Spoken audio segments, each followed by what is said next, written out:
Hello friends, स्वागत है आप सभी का। आज की वीडियो में हम लोग बात करेंगे ट्रांसफार्मर के लॉसेस के बारे में। देखिए, कोई सी भी मशीन होती है तो उसमें अगर वह वर्क करती है तो उसमें कुछ ना कुछ लॉस होता है। जो हमारा ट्रांसफार्मर होता है, जब यह वर्क करता है तो इसमें बहुत सारी हीट निकलती है जो कि लॉस के फॉर्म में निकलती है। ठीक है, लॉस का मतलब है हानि, यानी कि जब हमारी कोई भी मशीन वर्क कर रही है तो उसमें कोई ना कोई जो हम उसमें एनर्जी दे रहे हैं उतनी हमको एनर्जी ना मिल पा रही है, बल्कि कुछ ना कुछ कम हो जा रही है। और वही जो हमारी एनर्जी है जो हमारी कम हो जा रही है, जितनी कम हो रही है उसी को हम लोग क्या कहते हैं, लॉस कहते हैं।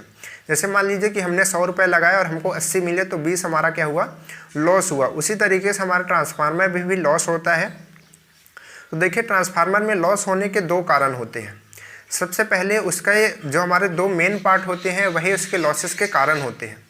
सबसे पहला पार्ट होता है उसका कोर, जो कि इसका मेन पार्ट होता है। हमने पिछली वीडियोस में इसको बताया है। अगर आपने नहीं देखा तो आप सारी वीडियोस देखिए, ट्रांसफार्मर की सारी वीडियो बहुत ही अच्छे तरीके से वहाँ पर आपको सारी चीज़ें समझाई गई हैं। दूसरा आपके पास है जो हमारी इसकी वाइंडिंग होती है, उसके कारण भी हमारे पास लॉसेस होते हैं। अब देखिए, यहाँ पर आपको नाम याद रखना बहुत ज़रूरी है। देखिए, जो हमारा इसमें कोर की वजह से लॉस होता है उसको हम लोग आयरन लॉस कहते हैं।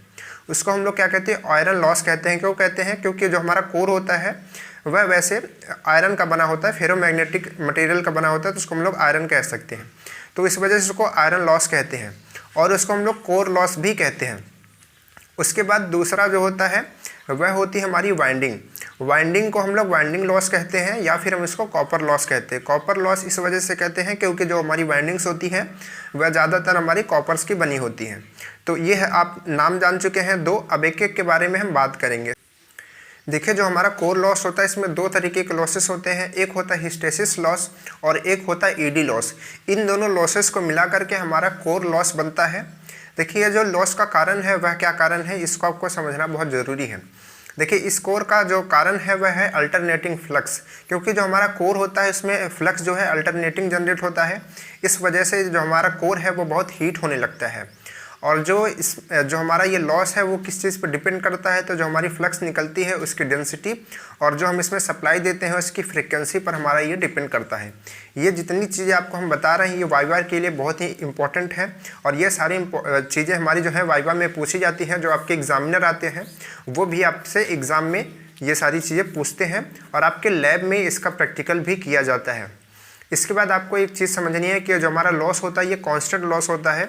इसको हम चेंज नहीं कर सकते क्योंकि जो हमारा ट्रांसफार्मर है वह जब मैन्युफैक्चरिंग होकर के आता है तो ये लॉस हमारा फिक्स रहता है कि कोर में हमारा इतना लॉस होगा ही होगा। उसके बाद जो हमारे कोर लॉस है इसको निकालने के लिए हम लोग ओपन सर्किट टेस्ट करते हैं। इसके मदद से हम लोग अपने कोर लॉस को निकाल सकते हैं कि हमारे ट्रांसफार्मर में जो कोर लॉस है वह कितना होता है। अब हम लोग देखते हैं कॉपर लॉस के बारे में। देखिए, जो हमारा कॉपर लॉस होता है यह है इसमें की गई प्राइमरी और सेकेंडरी वाइंडिंग के कारण होता है। और प्राइमरी और सेकेंडरी वाइंडिंग में जो भी इसका ओमिक रेजिस्टेंस होता है उसके कारण हमारा जो है कॉपर लॉस होता है। देखिए, कॉपर लॉस जो हमारा होता है वह कांस्टेंट लॉस नहीं होता है, वो वेरिएबल लॉस होता है।